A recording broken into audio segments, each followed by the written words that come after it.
Bismillahirrahmanirrahim. Assalamualaikum warahmatullahi wabarakatuh. Nama saya Muhammad Rafli, Ketua Kelompok 3 dari kelas 12 IPA 5. Di sini kita akan membahas tentang Orde Baru, yaitu masa kepemimpinan dari Presiden Soeharto. Kita di sini akan membahas tentang masa transisi atau masa pergantian dari Orde Lama ke Orde Baru. Pertama, kita akan membahas tentang Tritura. Apa itu Tritura? Tritura adalah 3 tuntutan rakyat. Jadi, ketika terjadi pemberontakan gerakan 30 SPKI, rakyat memiliki amarah yang sangat besar terhadap PKI. Di sini, para rakyat, khususnya para remaja, para mahasiswa, membentuk suatu organisasi untuk memberikan aspirasinya terhadap pembubaran PKI. Akan tetapi, di sini Presiden Soekarno belum bisa memenuhi permintaan tersebut. Dan pada akhirnya, seluruh organisasi mahasiswa tersebut bersatu yang dinaungi oleh namanya Front Pancasila. Nah, dan pada tahun 1966 di sini para mahasiswa menyerukan Tritura atau 3 tuntutan rakyat. Apa sih 3 tuntutan rakyat tersebut? 3 tuntutan rakyat merupakan 3 tuntutan masyarakat Indonesia terhadap Presiden Soekarno. Yang pertama apa? Pembubaran PKI. Yang kedua apa? Pembersihan kabinet-kabinet terhadap yang mengandung unsur-unsur gerakan 30 SPKI. Dan yang ketiga adalah perbaikan ekonomi atau penurunan harga barang. Karena pada saat itu ekonomi sangat hancur. Akan tetapi di sini Presiden Soekarno belum bisa memenuhi pembubaran PKI. Dan sebagai gantinya, dia membubarkan kabinet pada masa tersebut dan menggantinya dengan Menteri 100. Akan tetapi kebijakan ini belum bisa memuaskan hati para mahasiswa.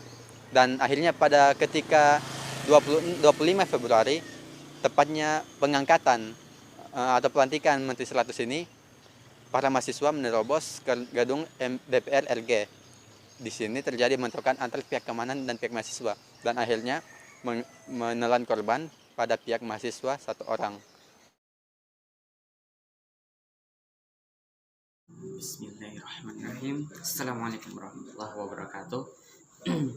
Jadi kita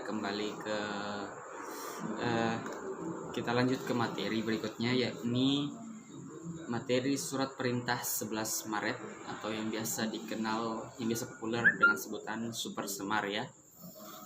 Oke, surat perintah 11 Maret atau Super Semar ini dia adalah surat perintah yang ditandatangani oleh Presiden Republik Indonesia yang saat itu menjabat adalah Bapak Insinyur Soekarno pada tanggal 11 Maret tahun 1966.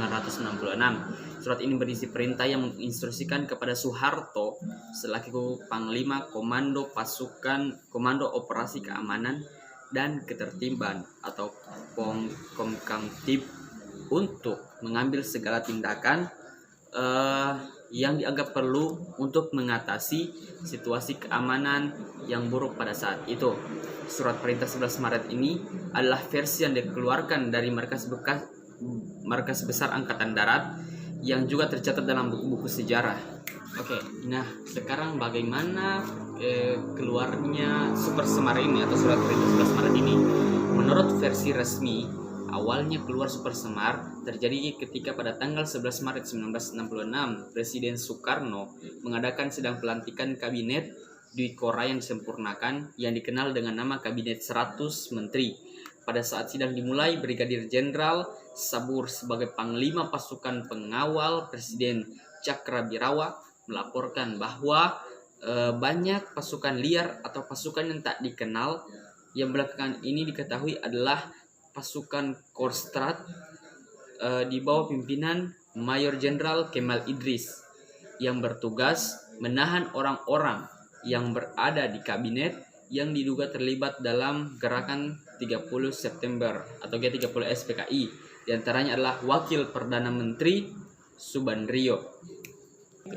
Berdasarkan laporan tersebut, Presiden bersama Wakil Perdana Menteri 1 Subandrio yang dicurigai tadi, yang ditahan tadi, dan bersama Wakil Perdana Menteri 3 Khairul Saleh berangkat ke Bogor dengan helikopter yang sudah disiapkan. Sementara sidang akhirnya ditutup oleh Wakil Perdana Menteri 2 Dr. Jenderal Leimana yang kemudian menyusul ke Bogor. Situasi ini dilaporkan kepada Mayor Jenderal Soeharto yang kemudian menjadi presiden saat itu selaku Panglima Angkatan Darat, menggantikan Letnan Jenderal Ahmad Yani yang telah gugur pada G30S PKI. Mayor Jenderal Soeharto pada saat itu tidak menghadiri sidang kabinet karena sakit. Sebagian kalangan menilai ketidakhadiran Soeharto dalam sidang kabinet dianggap sebagai skenario Soeharto untuk menunggu situasi, sebab dianggap sebagai suatu kejanggalan. Ya, Mayor Jenderal Soeharto mengutus 3 orang perwira tinggi Angkatan Darat ke Bogor untuk menemui Presiden Soekarno di Istana Bogor, yakni Brigadir Jenderal Muhammad Yusuf, Brigadir Jenderal Amir Mahmud, dan Brigadir Jenderal Basuki Rahmat. Setibanya di sana, di Istana Bogor, pada malam hari terjadi pembicaraan antara 3 perwira tinggi Angkatan Darat bersama Presiden Soekarno mengenai situasi yang terjadi, dan ketiga perwira ini mengusulkan bahwa Mayor Jenderal Soeharto mampu mengendalikan situasi dan memulihkan keamanan bila diberikan sebuah surat perintah khusus, surat kuasa yang memberikan kewenangan kepadanya untuk mengambil tindakan.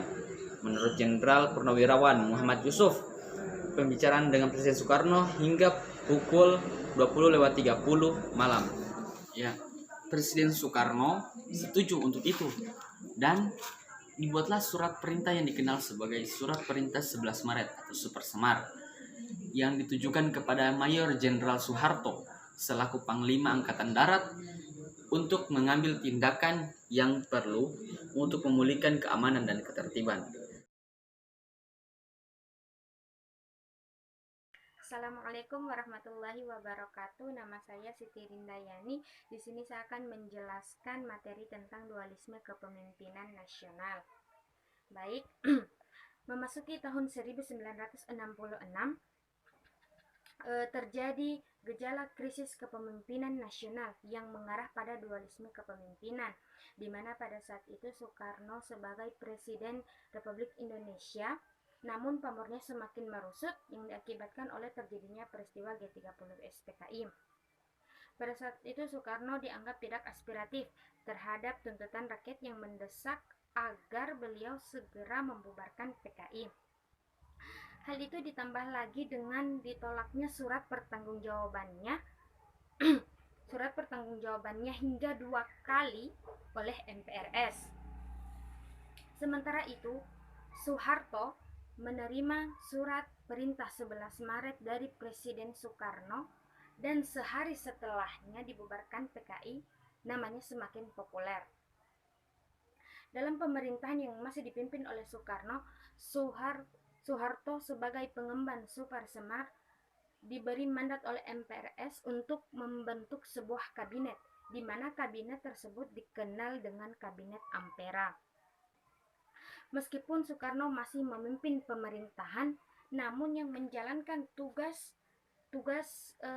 harian atau tugas pemerintahan adalah Jenderal Soeharto.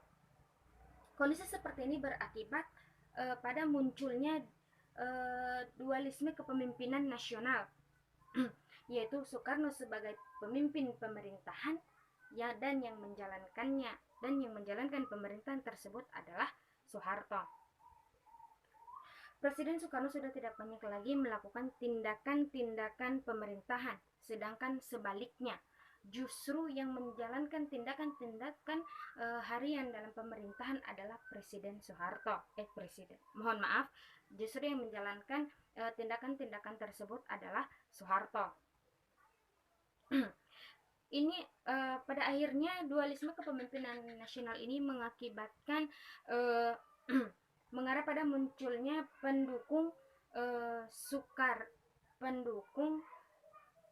antara pendukung Soekarno dan pendukung Soeharto. Jadi pada saat itu masyarakat terpecah, di mana ada yang mendukung kubu Soekarno dan ada yang mendukung kubu Soeharto.